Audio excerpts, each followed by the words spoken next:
Arrested Development Season 5 is here, and I'm super excited to talk about it. Did you catch Season 5 on Netflix? What did you think? Let's talk about it in the comments.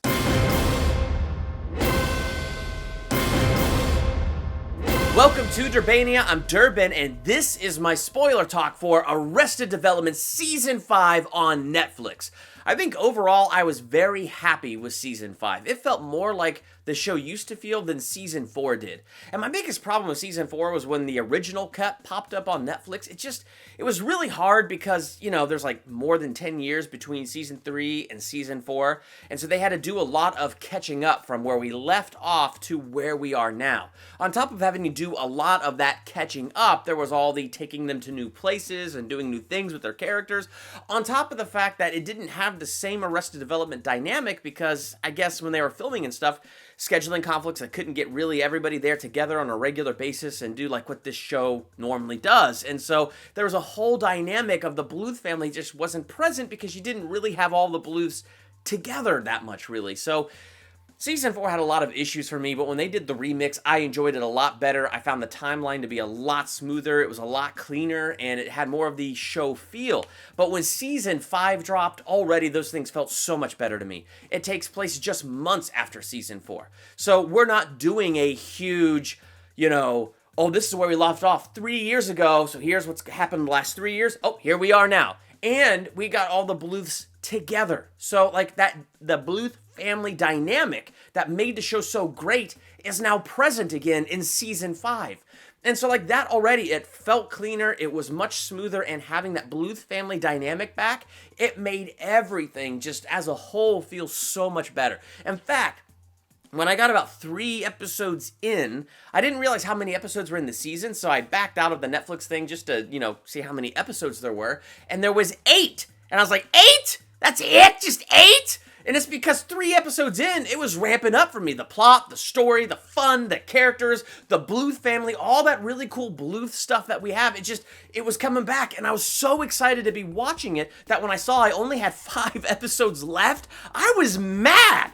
That's like both a positive and a negative. It turns out, though, I think it's good that it was 8 episodes, but I'll get more into that in just a little bit. But that's also just a good thing, because it shows you how much I really enjoyed it and how much I was really, really just getting right back into the flow of things. I gotta tell you, of all the characters that I felt the absolute most pity for had to have been Buster Bluth this season.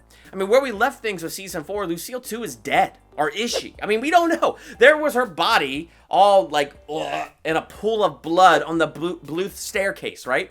And there's like this flash of light and then her body's gone. So it's like weird. It's really weird. And then Buster was there and a security camera caught Buster like seeing her body. And apparently he had a fight with her and stuff like that. So what's really weird is, so Job at the end of Season 4 makes Michael take a forget-me-now so he doesn't remember Cinco de Cuatro. It's so easy to forget.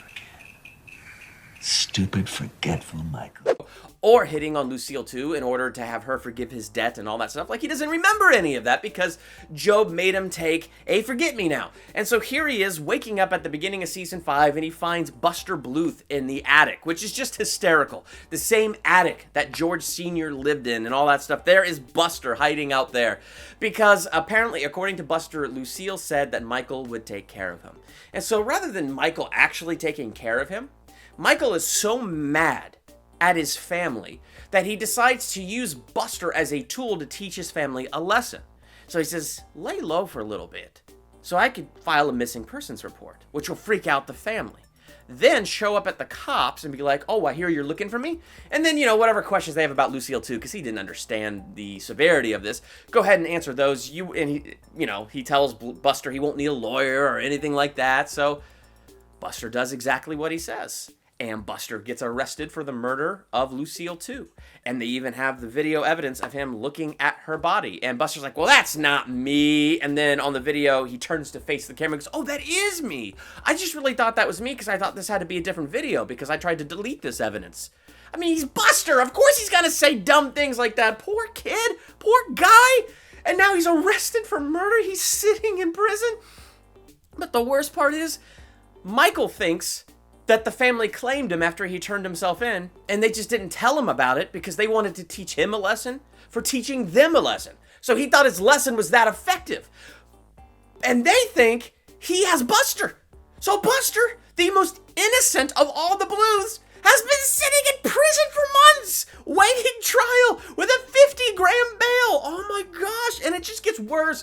Like, about 5 episodes in, or 4 episodes in, when everybody realizes nobody has Buster and that he actually is in prison, and they all start to freak out, Barry deceives them all to, bailing him out with the 50 grand, because he's in prison for who knows why, instead of Buster. So again, Buster remains in prison, and then they begin to work a deal where they could get him out on bail and all that stuff, and they get him in the parade, in the 4th of July parade on July 2nd, and as he's in the parade playing a jailbird, Oscar shows up and busts him out off the parade float and escapes with him, and Buster still thinks he's in the parade. He thinks this is just part of the parade and all the fun that he's having, and now 30 years will be added to his sentence for escaping incarceration, right when he's about to actually be released, and it's I just felt so unbelievably bad for Bluster. I can't even talk. I'm so flustered. I can't talk about Buster, and it's really difficult. So I felt really, really bad for Buster, the one innocent guy in this whole thing. Oh my gosh. So I felt really bad for him. Steve Holt, what they did with him was hilarious. The fact, season 4, how Job couldn't recognize him at all, and they just played that up in this season. Maybe didn't recognize him. George Michael didn't recognize him. Michael didn't recognize him, and it was just really funny to have that joke continue to play along, and I really thought that was funny. And then, I don't know, they did a good job between the George Michael and Michael Bluth connection. Where we left them off in season 4, George Michael punches Michael in the face for dating Rebel, the same girl that he's dating, which is just incredibly nasty. But, whatever. George Michael punches his father in the face. And that was literally the end of season 4, where it went black. So it was interesting the way they filled in the blanks and filled in the lead up to Michael going to break up with Rebel and running into his son there and the punch and all that stuff. But then the whole thing where both Michael Bluth felt horrible and George Michael felt horrible, and how all they wanted to do was just make it up to each other. And in typical Bluth fashion, everything is just way too awkward, way too comedic, and they can't do it. So Michael and them, they separate for 2 months. Michael ends up working for Google, ends up taking a self-defense class, and then ends up teaching a self-defense class how to defend yourself against family when family comes to attack you.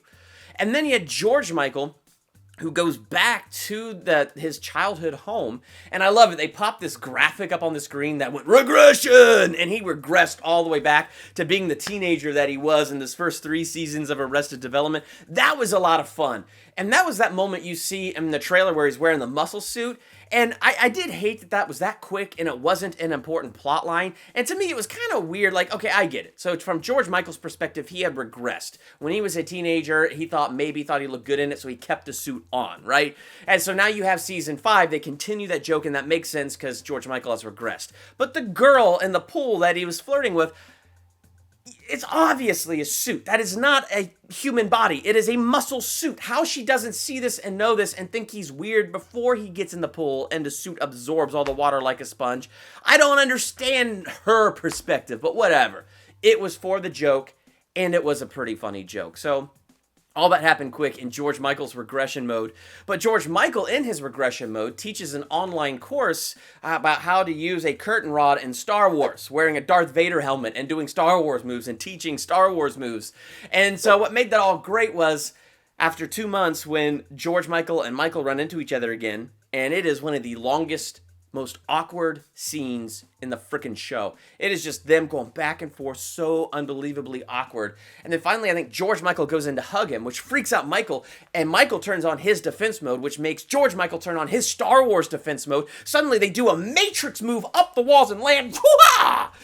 It was awesome. To me, that felt like Arrested Development. That felt like an Arrested Development moment. And I really enjoyed things like that. So they took the Michael Bluth and George Michael weirdness dynamic, and they fixed it, they had fun with it, and they did it in a typical Bluth family fashion. So it was really cool how they even ended up resolving it. Michael always wanted to take George Michael scuba diving, and George Michael passing out at the thought of it because it was so scary. Then at the end, George Michael mans up, and he puts on a scuba suit and everything, and is about to go swim out to his dad. His dad jumps off the boat and swims out to him. I mean, it's corny as all else, but it's Arrested Development. So it was really cool how they took that really awkward thing at the end of season 4 and that really weird ending, and then turned it into something kind of nice for the Bluth family. So that was a really good plot that they did there between Michael and George Michael. The other character I felt bad for in this was Michael Bluth himself, especially when he went to the cottage where his wife Tracy died. And he just wanted to go there, and he, as far as he knew, the family sold off that cottage, so he knocks on the door just to ask if he could walk around and see the house and just remember his wife, and remember the last place that, he saw her in those last painful moments of her life. And Lucille opens the door, and he goes in there, and there's only 2 rules of the cottage. Rule number 1, pick your towels off the floor. Rule number 2, don't tell Michael. And of course, the family's there. Job is there. Tobias is there. Everybody knows about this cottage except Michael Bluth. Oh my gosh, and they just kept this thing a secret from him. And so here he is in this cottage where his wife died, and it has such sentimental value to him. And all this time, he's just assumed it was gone and sold off. But no, the family had it and they kept it. And oh gosh, I don't know. It's in their own typical way saying, but Michael, we did it because we loved you. We didn't want you to relive that stuff. We also really liked this cabin and didn't want to get rid of it. I don't know. It was just really sad and hilarious what they did with Michael and this cabin only having the 2 rules. And Tobias, I felt like Tobias was just awesome in this season. Him and that lady, I think her name was Dupree. I don't know. I didn't like that whole plot line. It was so weird to me. But that's probably because it's Tobias and Lindsay. And the weirdness with Tobias is Tobias being weird and him playing off Lindsay, and it felt weird to see him playing off somebody else. So by the time I got here to season 5, I'm very used to not seeing him with Lindsay. And what's really funny about him is he dyes his mustache pink because he's trying to play Michael Bluth in Lindsay's campaign, so it looks like the family's standing together and they didn't know if Michael was going to come back. So he dyed his mustache pink, thinking it was the pigment of Michael Bluth's skin so that his mustache would just blend in and he would look like Michael. Terrible wig and all. And honestly, it felt like Mrs. Featherbottom. It felt like, the graft versus the host, and the long hair. It just felt like Tobias. It felt like the thing that Tobias would do. And Tobias hired this actor and that he was training to be an actor so that, because they don't know where Buster is, this actor's to play Buster. But, they keep changing their parts back and forth, and I don't know. It was pretty hilarious. And so I thought they did a great job with Tobias in this one. The other thing that was kind of weird and jolting was that actor that Tobias had hired, turned out it was his biological son that he didn't know he had, or whatever. I don't know. The way they introduced him on the show is kind of out of nowhere, and it was jolting. Now, in typical Bluth family fashion, they had a lot of fun with it, a lot of jokes around it and stuff, but there was no weird flashbacks or anything. It was just kind of like, oh yeah, this is my biological son. Sorry I kept this a secret from all of you. His name is Murphy Brown. Which is just pretty hilarious, but I don't know. For me, it's both a positive and a negative, because once that relationship was established, that he had this secret biological son, they had fun playing with it, and he was a fun character, but it just felt like it so came out of the blue and so came out of nowhere that it kind of jolted me for a second. Granted, I was kind of on my phone for a second, and then all of a sudden he had a son. I'm like, what? So I even had to go back and rewatch that scene, but it was I don't know. It was just kind of weird how fast that happened. So that was kind of weird. But they also did a good job having fun with it. So even when they did something that was kind of weird and off color, I just felt like they had fun with that. So I don't know. So there's that whole thing there. What was really interesting to me, though, was Lindsay. Watching Lindsay's growth in this show, because she's the spoiled brat, and that's just kind of her character. I mean, the show is Arrested Development. So every character on the show and their development to being a grown-up, mature human being, that development gets arrested somewhere. And they're stuck at that place of development, not going any further. So Lindsay was always this spoiled brat child. So it's kind of interesting because in season 5, she's not that anymore. Her development is no longer arrested in season 5. So we're actually watching her grow. She's getting very tired of how her mother treats her, how her mother talks to her. And now she's saying it with a different kind of boldness, rather than that weird spoiled brat comedic whatever she says it with in the other show, and it's just a back and forth. The way she talks to her mom this time, it's showing Lindsay is growing up, to the point she quits campaigning and disappears. And it was either the second to last episode or third to last episode. I don't know. There were several episodes she's just not in it. Lindsay's not in this very much. She's in it enough for key points to get the plot and the ball rolling, but then she wants to go find her biological family, and she's gone. And she's like gone for several episodes. She never comes back. We get to the season finale, and she's still gone. And so, like, that was interesting to me, because now we're watching Lindsay grow up just a little bit. So I'm curious to see where they're going to go with that. The other thing I'm very curious about is Lucille 2. Is she dead or is she alive? I am 99% sure Lucille 2 is dead.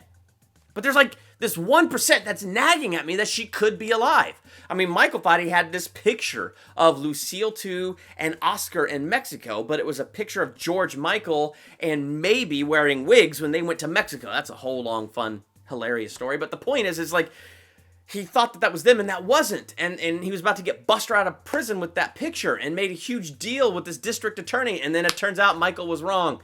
And oh, the trouble that is going to come down on him for being so wrong about that picture. And I feel so bad for him about that. But it continues to leave it open. Is she dead? Is she alive? Where is Lucille 2? It's amazing how he had that weird cliffhanger ending with her, like, body on the stair car, and then her body is gone and just the blood. And then a couple times in season 5, they talk about, like, the banana stand is missing. It's a clue, because there's a trail of blood leading to where the banana stand was. And the fact that they set up the Family of the Year award here was bad because it was an active crime scene because of the trail of blood and stuff. So, like, they're setting up clues like a murder mystery. Who done it? What is going on here? And so they did a really good job hooking me on that story, and now I want to know what's going on. Where is Lucille 2? At this point, it's been like 2 or 3 months since she went missing. Is she dead? Is she alive? Where is Lucille 2? It's bugging the crap out of me. I want to know where she is. So I feel like this show did a really good job hooking me. Like, it gave me what I wanted from Arrested Development. It added to the Arrested Development story. It took these characters in new directions and new places, and it has me really excited for where we're going to go in season 6. So Netflix, don't let me down. Give me season 6. I mean, even if there's no 7 or 8, I don't care. I at least got to see an ending here. And it did turn out good. This was only 8 episodes. I feel like if they went longer than 8, like if they went, well, 13 probably would have been okay. But I feel like if you went up to like 22 or anything more than 13, it's going to start to get more convoluted as they have to stretch it. I feel like doing 8 episodes made every episode crucial and important, and at the same time made every episode incredibly fun because we got to move things forward and we can't have these filler episodes. So we really got to like dive into the story really good. So I don't know. I enjoyed season 5. It wasn't like overly fantastic. I mean, it was, to me, better than season 4, but not as good as the original 3 seasons. But then maybe I just hold those in a limelight and nothing can like live up to those original 3 seasons. But I'm going to give season 5 a B+. I really enjoyed it. And if you're an Arrested Development fan, this is Arrested Development. You're going to watch it and it feels like Arrested Development. I mean, maybe pretending to be a senior citizen. It's hilarious to watch her pretend to be a senior citizen living in a senior home because it's that callback when she pretended to be older working in the Hollywood studio. So they do a lot of really fun callbacks and have a lot of fun with these characters the way they used to. The Bluths all back together and interacting with each other brought that whole dynamic back, and it just made everything so much more fun. And by that, I mean, I'm referring to season 4. It made it so much more fun than season 4. But yeah, the remix of season 4 is okay. All right, I can just keep on rambling. So I'm just going to say B+. Did you like it? Let's talk about it in the comments. And while you're there, hit the subscribe button to become a Durbanian. Hit the bell by the subscribe button so you're notified the next time I drop a movie review, a theological analysis, or anything else I do here. I want to say thank you to my patrons on Patreon. Thank you guys so much for your support. It is so encouraging to receive your support. Thank you so much. If you like Durbania and you like what you see here and you want to support, I do have my Patreon link in the description. You could go down there and click that link. There's also little rewards for different levels of giving. Like one level, you get to pick a theological analysis, a movie for me to dig deep into. And another level, you know, you can pick a movie for me to review that I haven't already reviewed. So you can definitely check that out by clicking that Patreon link in the description. So thank you all so much. I'm Durbin. Thanks for checking out Durbania.